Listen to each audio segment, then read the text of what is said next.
Hello students, Jai Swaminarayan. I am Professor Urvish Mewada, HOD Electrical Department, Sri Swaminarayan Institute of Technology, Bhat Gandhinagar. I am the subject matter of Industrial Instrumentation subject, which is in the seventh semester, and the subject code of the subject is 2170913. Students, we are currently discussing the chapter number 4, that is force and torque measurement, and this is our lecture number 2, and today we are going to discuss the topic number 3 that we have already discussed in the last lecture. In last lecture we discussed about the force and torque measurement introduction, and the relation between the force, strain and sensitivity, and then introduction of the load cell, and we started the various types of load cells. In that topic we have discussed the strain gauge load cell, then we discussed the proving ring type load cell, and then we discussed the hydraulic load cell. So students, in this lecture we are continue with that topic, that is various type of load cells, and today we are going to discuss the cantilever beam type load cell. So this is a word, that is cantilever. Cantilever is a word, it indicates that a object which is hanged from one side and one side is fixed. So this is, suppose in this diagram you can see that this is the wall on which this portion of this object, on which we have pasted our strain gauges, or we placed our strain gauges. That object is over here. From this side you can see that over this side it is bonded or joined on the wall, and this side is hanged. So that is why this type of support is called hinge support or cantilever support. Now this cantilever beam type load cell are basically used for the measuring of lower loads up to 10 kg, and a simple cantilever beam serve as the elastic member. Now how it serves as a elastic member, let us see. Now consider that this is the side at which we are applying the force. Now if we apply the force from this side, then what happened, this portion is already fixed, and this, on this portion we are applying the force. Then the upper portion will have the strain, and the bottom portion that will get compressed. So over here in this diagram, from this diagram we can easily understand that if we apply force from this side, then due to the bending of this object, the upper portion will have the strain, or we can say length of the upper portion will increased, and due to the compression at the bottom side of this object is the length of the object will decrease. Now if the strain gauges are applied on the surface of this object, then due to the expansion and due to the compression of this object, the gauges will also express the tension and the compression. Now as we already studied that if the length of the conductor will change of any of the conducting material, then as per the equation R is equal to rho L by A, then from that equation we can say that R is proportional to L length. So over here at the top side the length is increasing, so as the resistance is changed, and in the bottom side the length is decreasing, so as the resistance will change. Now suppose we connect such gauges or such object on which we are measuring the force, on which we are measuring the applied force, then we can connect this all the resistances with this bridge circuit. In this bridge circuit you can see that this is the top portion resistance, and this is the also 1 and 3 are the top mounted resistances or strain gauges, and the 2 and 4 are the bottom mounted strain gauges. Now at the initial stage, if we have not applied the force, all the resistances are equal, and if they are equal then we will not get any output at this side. Now whenever we apply the force on this object having the thickness T and having the length L, and by applying the force, the upper portion will have the tension and the bottom portion will have the compression. Now due to the change in the length, the resistances of all four gauges will change, and as the resistance will change according to the force applied, so that this bridge circuit will get unbalanced, and due to an unbalancing of this bridge circuit, we will get output voltage in the galvanometer. So this is the output voltage, which is this is the gauge which is calibrated with the force applied. So the output voltage indicates the quantity of the applied force. So the strain gauges are connected into the Wheatstone bridge, which is shown in this bridge circuit. So this is how we can use cantilever beam type load cell to measure the force, which is unknown force, which is the physical quantity, and in terms of electrical quantity with the help of such type of transducers. Now expression for the y, that is we are going to measure, the beam undergoes to the maximum deflection. These are the equation related to the force applied. So we are just discussing that free end of the beam and maximum strain will be expressed in the fixed end. So that's why the deflection of the free end is related to the force by the following equation. That is why F is equal to 3e Iy divided by L cube, where I is the moment of inertia that is applied by the that is moment of inertia which is proportional to the force applied, and Y is the deflection at the free end. So that's why the cantilever of the rectangular cross section having the width B and the thickness T, the moment of inertia equation of that applied force on that beam is I is equal to BT cube by 12. So therefore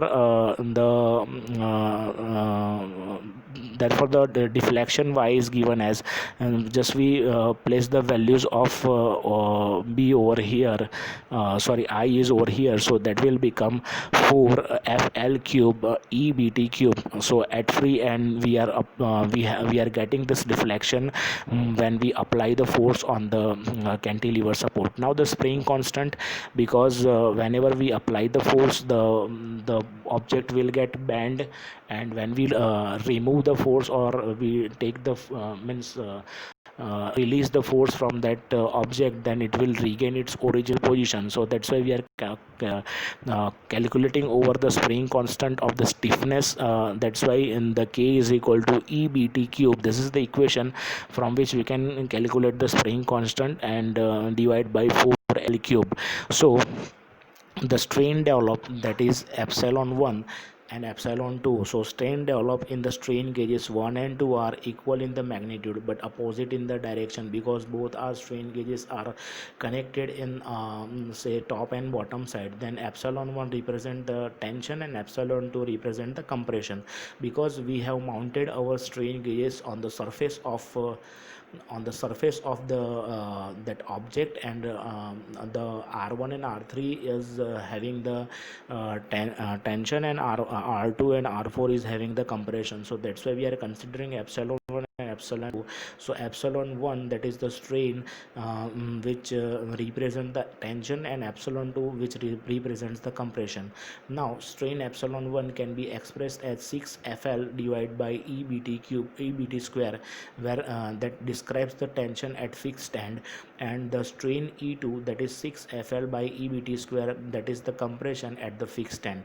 Now expression for F, that we are going to measure the force, and the output voltage is related by this expression. That's why F is equal to EBT square divided by 6 GXVS into V0, where G is the gauge factor of the strain gauge and X is the location of the load with respect to the force. Means we are applying this force at the end of this cantilever support, and if we change the point from which we are applying the force, then this X will change.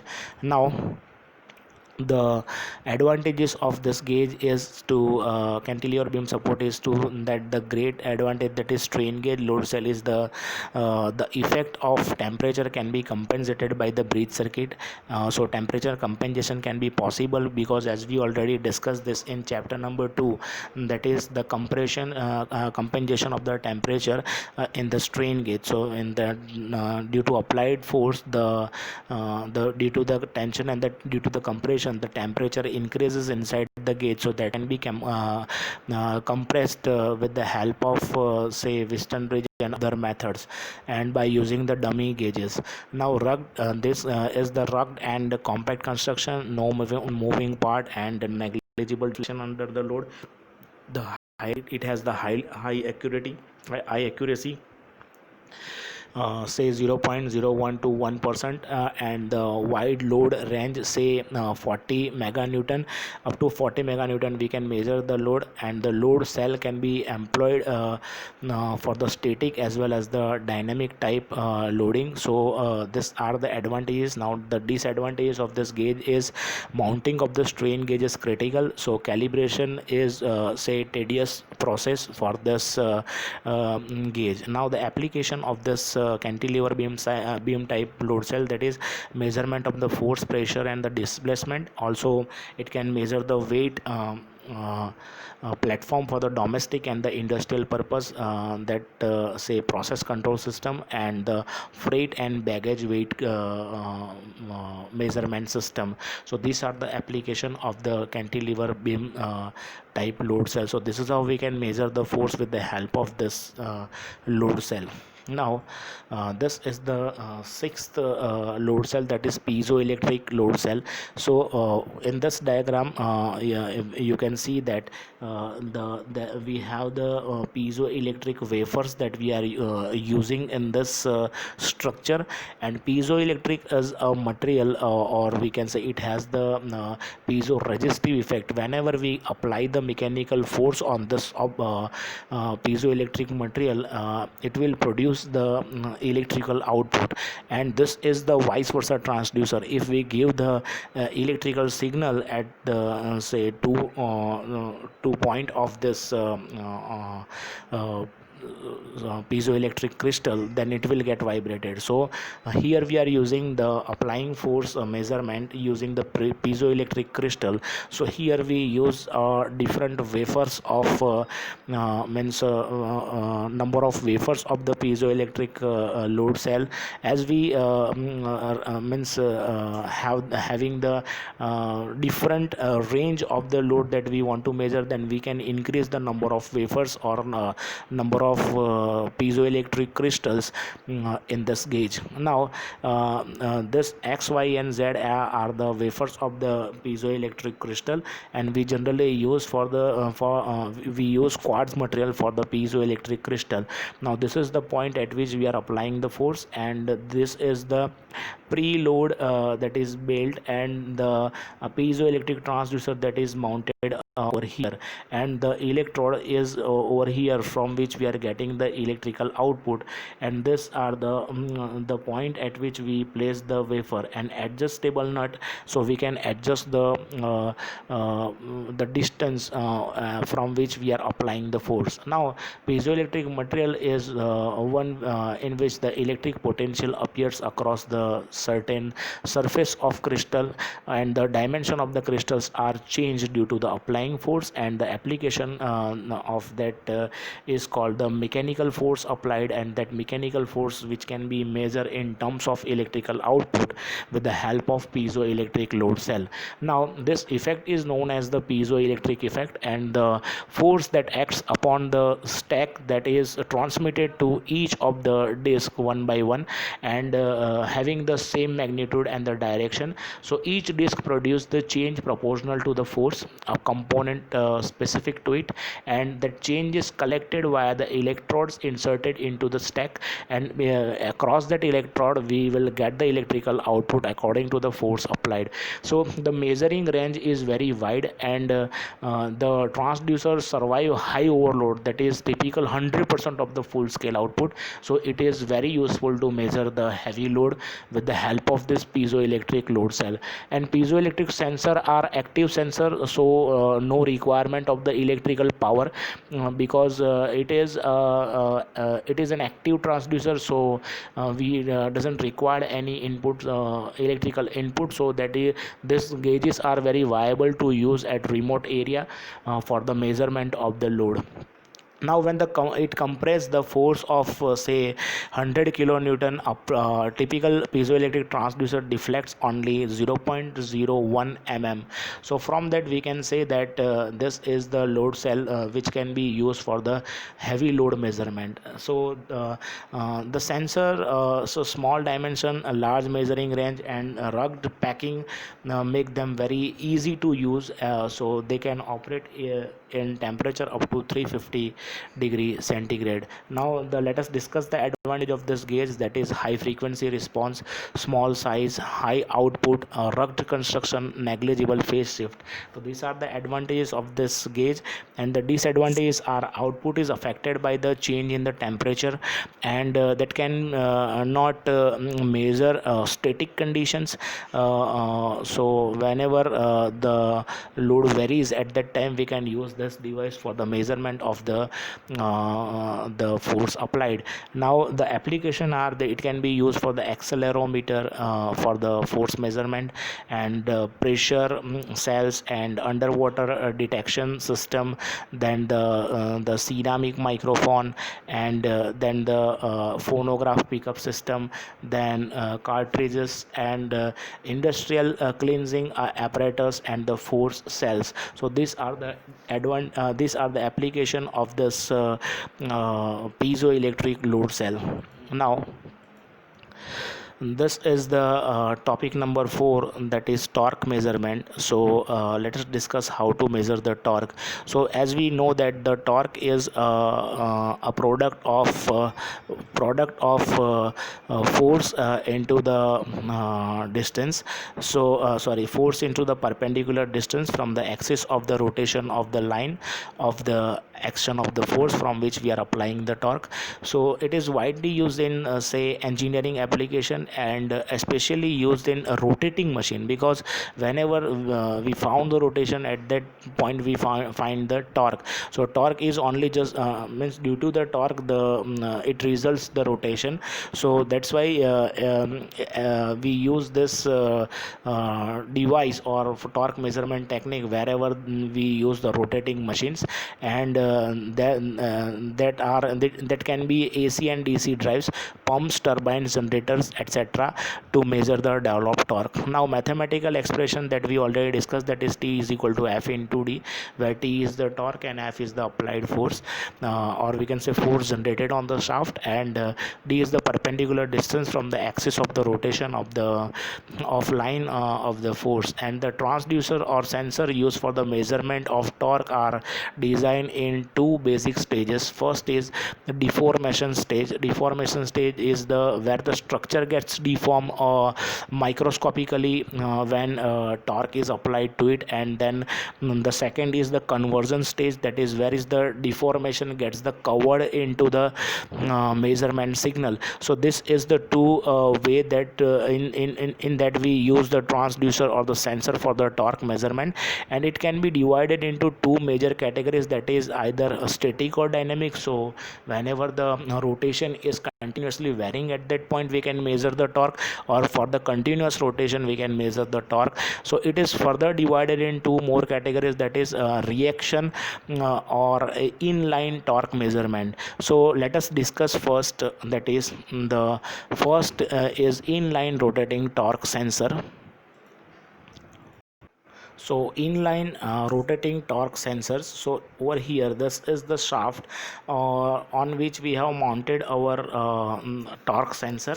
So this are the brushes, and through the brushes we have connected our circuit, and this is the slip ring on which this brushes will get rubbed, or due to the friction or no, means the friction will take place between brush and slip rings, and this brush will take out the output according to the torque measured.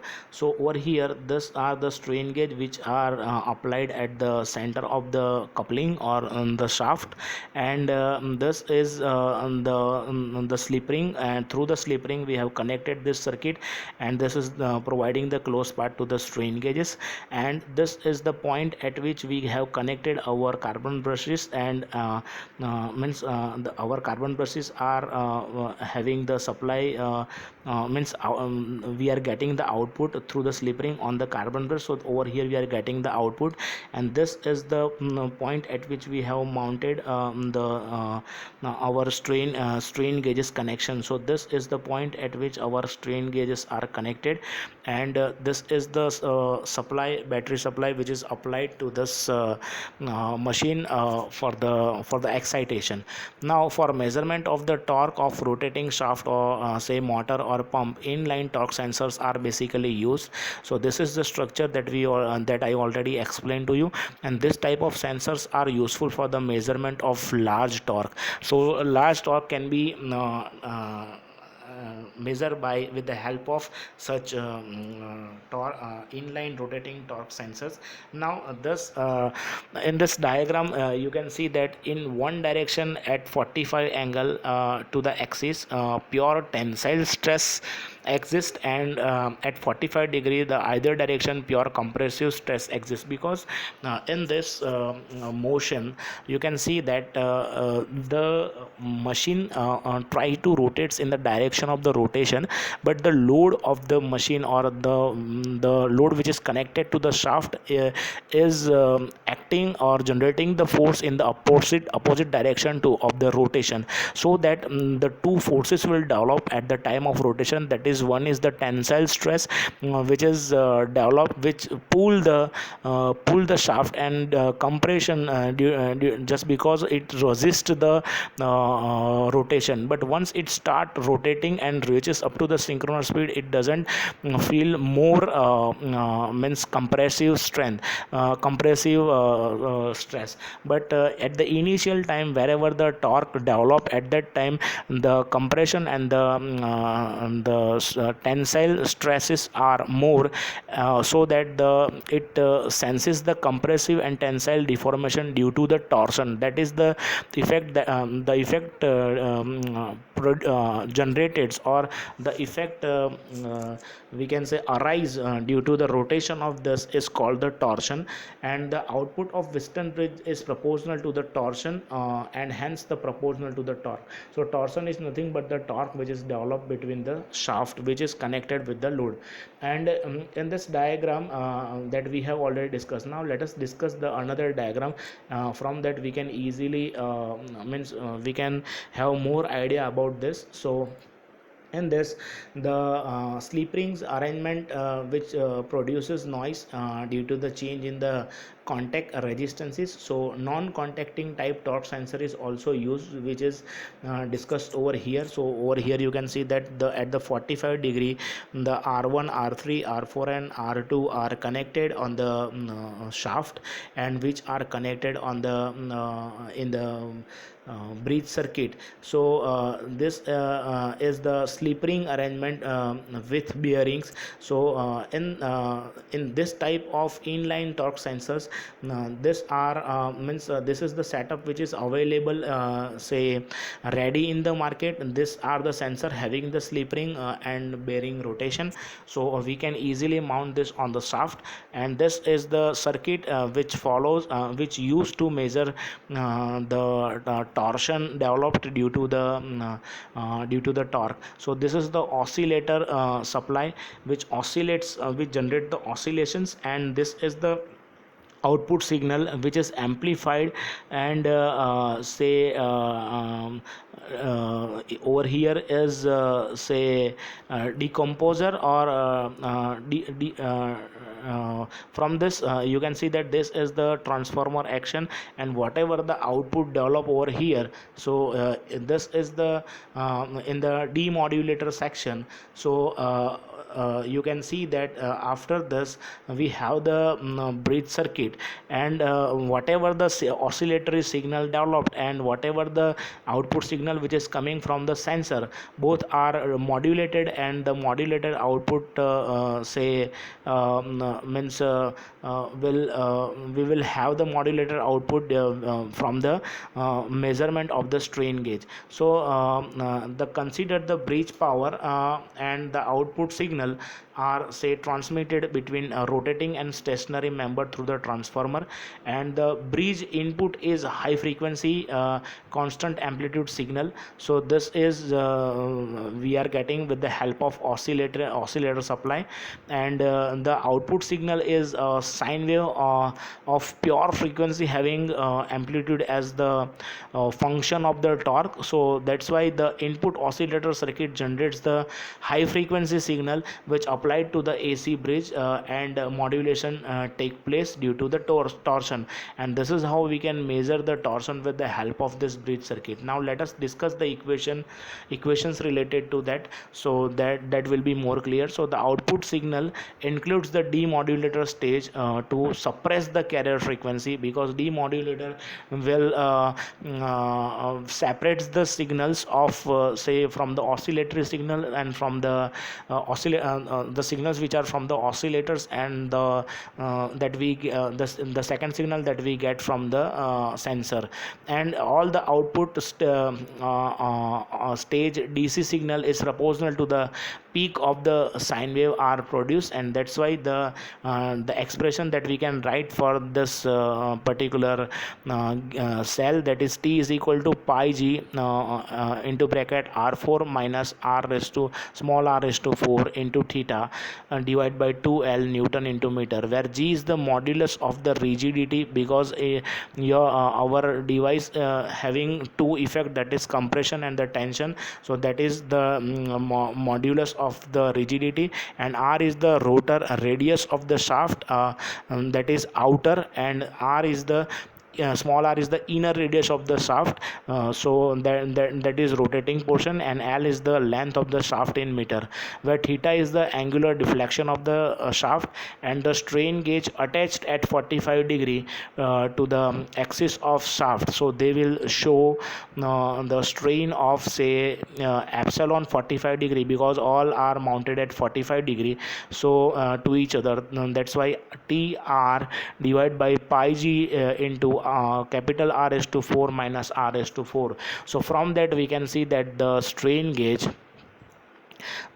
gauge can be measured by say electrical means of indicated torque. So multiple strain gauges can be installed and connected in a bridge circuit, so that any deformation because of the axial or transverse load is cancelled out in the say final readout. So from that we can easily from this equation we can easily calculate the torque developed with the help of inline torque sensors or torque measurement sensor. Now let us discuss the advantages related to this.